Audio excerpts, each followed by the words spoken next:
In today's video, we are continuing our coverage of the Marvel Cinematic Universe. We have the Loki Season 2, Episode 6 finale tonight, if you live in America, and technically for the UK, it's Friday morning.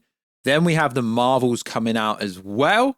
There are some early screeners tonight in America, and it comes out officially worldwide everywhere else tomorrow. Although the Marvels whole movie and post-credit scene has already leaked everywhere, so be careful if you don't want to have the movie ruined for yourself. So, yo, what is freaking good, YouTube? Warstu here. If you are new around, and make sure to subscribe to never miss any of the Marvel, DC, Kaiju, Monsterverse, pop culture-based content that I try to cover on a daily basis. If you could, subscribe to the channel, turn notifications on, and let me know, how do you think the Season 2 finale of Loki is going to play out? Because, realistically, you have to understand Loki Season 2 to really understand the ending of the Marvels. Also, if you could become a channel member for less than 99p, that shows your appreciation and love for your boy War Drizzy. Also, if you could follow us on Twitter, WarstuG, aka x.com, and also if you could follow us on Instagram at Warstu to see the beautiful face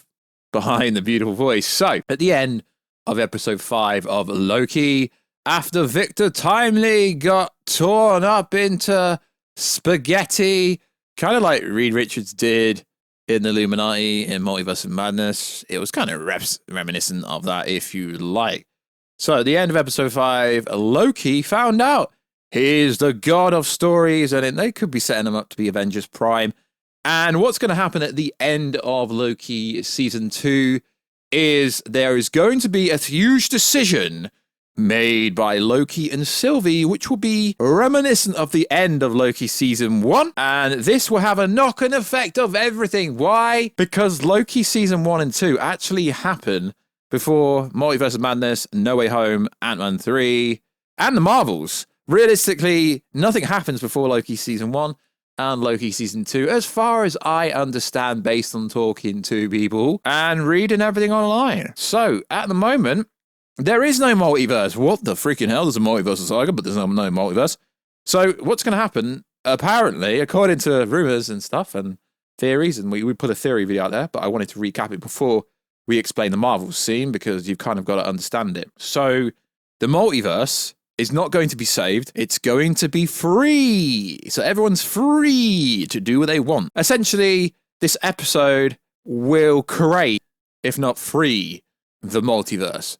Whether Loki becomes he who Loki's at the end of time, or whether he becomes God of Stories, I don't believe that's what they're actually predominantly going to do with the whole Loki being God of Stories, because if they are hypothetically still playing out Kang's Dynasty and Secret Wars, having Loki being able to rewrite and recreate everything doesn't really make too much sense. So I hope in tonight's episode there's a bit of an explainer about what Loki's going to do to get rid of the Loom, because the Loom is a lie, the Loom is doing nothing. Or is it? Let me know down below. I love discussions down below. So we know the actress behind Sylvie basically said goodbye to role, because her part of this story is essentially over, because she's essentially a variant of Loki, if you like. But what is going to be the big decision? Are they going to go back to the Zack moment, and is Loki going to stop Sylvie from killing He Who Remains? Or is he going to kill He Who Remains and become He Who Remains himself? So all you realistically have to understand is Loki can rewrite history if he wants to, and he frees the multiverse, essentially. So there is a multiverse. There has to be an explainer of how there is a multiverse. Then we get to No Way Home. Then we get to Multiverse of Madness. Then we get to Ant-Man 3. And you have to understand the post-credit scene Ant-Man 3, when the Council of Kang goes, they are starting to touch the multiverse, and if we let them, they will ruin everything we've built. So that sequence actually takes place after Loki Season 1, when He Who Remains dies. They're not referring to Kang the Conqueror. They couldn't really care about Kang the Conqueror, so you need to understand that part. So the whole ending of the Marvels is interesting, because there was actually supposed to be realistically 2 post-credit scenes. There was supposed to be a scene when we see Haley Steinfeld's version of Hawkgirl, Kate Bishop. I know she's Hawkeye. People get triggered when I call her Hawkgirl, but that scene's actually tagged on to the ending of the movie. So some people are actually finding it confusing, the ending post-credit scene, because the whole Monica Rambeau travels to a different reality. So what happens at the end of the movie is allegedly they fixed a tear in the fabric of reality.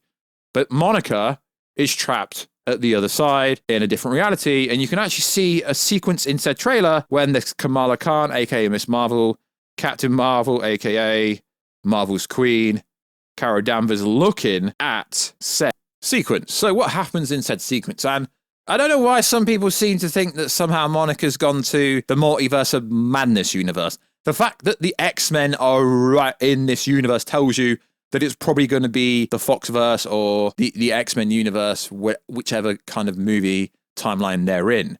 So Monica gets trapped in a different reality. She wakes up, comes face to face with her mother from a parallel universe. She starts freaking out because she thinks it's her mother, when really it's Captain Marvel from this universe.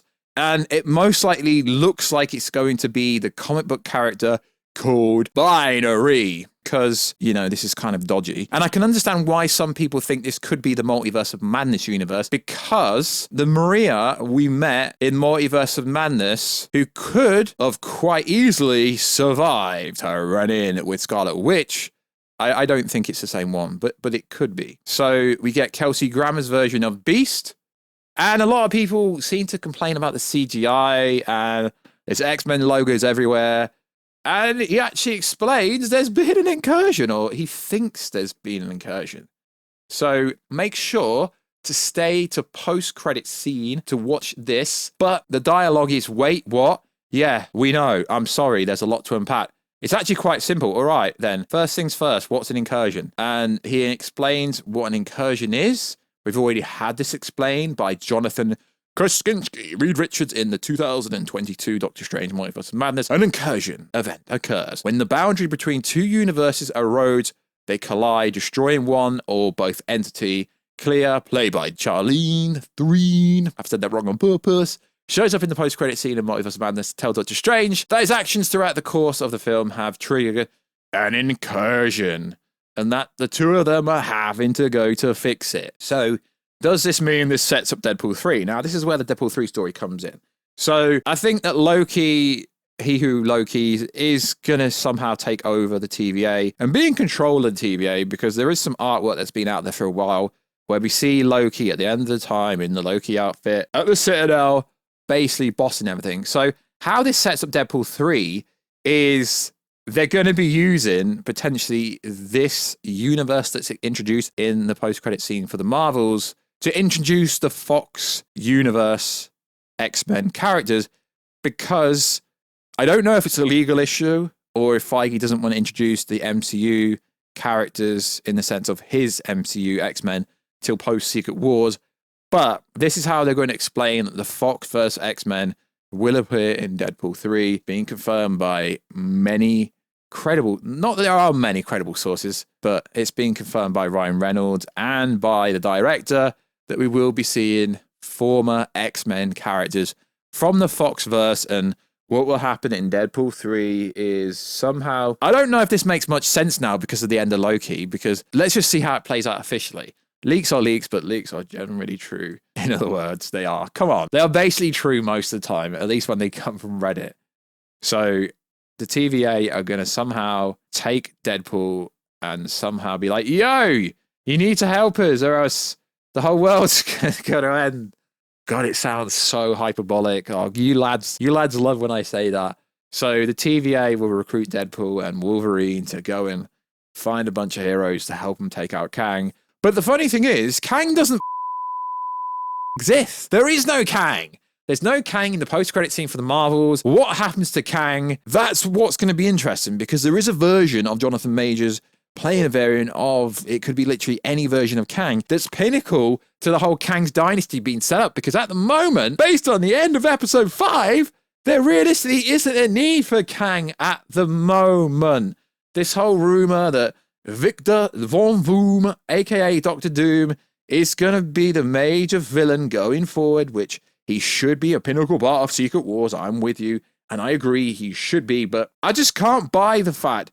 Obviously, the way it ends the complete story. It does end in a way where if they don't want to use Kang, they don't have to use Kang, but I just can't see him getting rid of Kang. So Kang will have to do something in the post-credit scene to set up Kang's dynasty. They just can't get rid of the whole Kang character. They've built up too much around him. Technically, Kang isn't the villain of Loki season 2. Technically, Kang wasn't the villain of Loki season 1 either. Yeah, I know He Who Remains, well, it was like the Citadel, the end of time.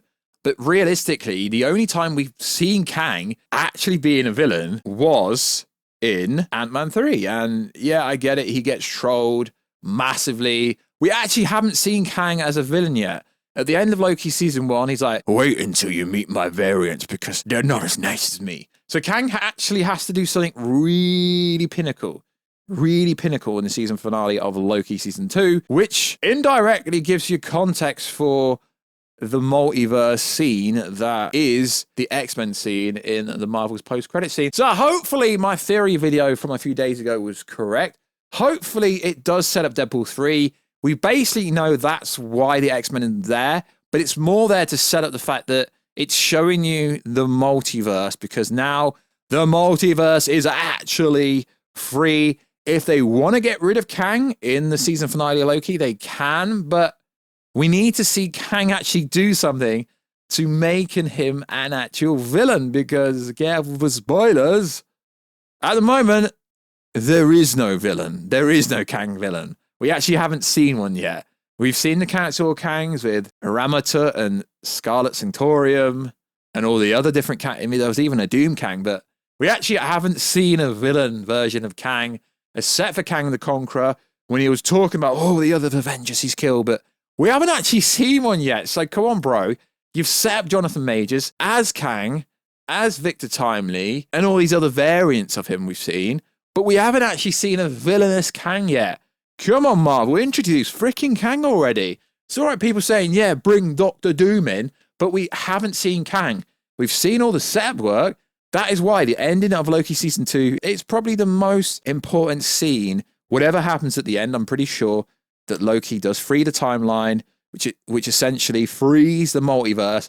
And now we can see the multiverse, because Multiverse of Madness, No Way Home, Ant-Man 3, every movie comes out in terms of the timeline after Loki season 1 and 2. I just hope they explain that. So we've broken everything down. Let me know what you think about the Marvels. The Marvels has got a very mixed reaction. It's very interesting because even the biggest Marvel chills, who are TikTok influencers, the biggest chills are saying it's not very good. And if you don't like the Marvels, you're going to be a woman hater. You're going to be a misogynist. Even if you like the Barbie movie, just because you don't like the Marvel movies, you're going to be the biggest misogynist ever. But the plot that we went over, it seems fine. It's just execution. The plot seems pretty basic, pretty dull.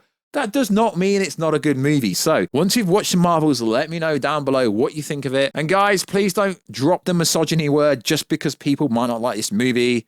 You don't drop that word when females don't like it. In fact, tell me what the word is for when females don't like females, because that word needs to be thrown around instead of misogyny, because I've already seen a bunch of female reviewers that didn't like the movie, but they did not get called a misogynist because they're not a man, obviously. So like always, guys, let us know everything you think about the Loki season finale. What do you think is going to happen in the season finale? And did you like the Marvels? Are you on the Marvel hate train? And also in the news, the actor strike has ended. So that means the actors can go back to work. Pre-production can start on certain projects. Deadpool 3 can go back. Captain America 4 can do the reshoots. That will be happening. No one believes me. But yeah, essentially it means Deadpool 3 could be coming out in September.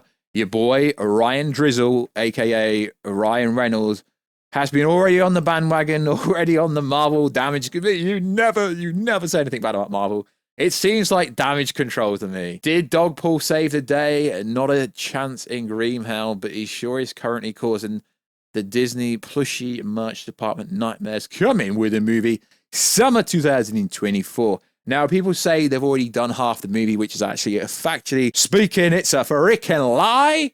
Why? Because improv couldn't be done. They're going to reshoot a bunch of stuff, but because they had all that extra time to actually rework the script, you're not going to know that they're actually redoing stuff because it's all going to be done in principal photography. So you're not going to know they're redoing a bunch of stuff. It's going to be interesting to see what leaks and rumors come out now. even though there's going to be a bunch of made-up leaks and rumors coming out now about casting. But remember, the director for Fantastic Four said that the casting will be coming very soon. If it doesn't come today, then you lied, because I already know no one's actually signed on the movie yet, unless they've signed in the last 10 hours. So likewise, guys, it's been your boy Warstu, a.k.a. Mr. Positive, a.k.a. War Drizzy, a.k.a. the iconic, legendary person behind the voice. Yeah, check us out on Instagram, Warstu. Check us out on Twitter, Warstu G. And I will catch you in another video, guys, very soon. Catch you later.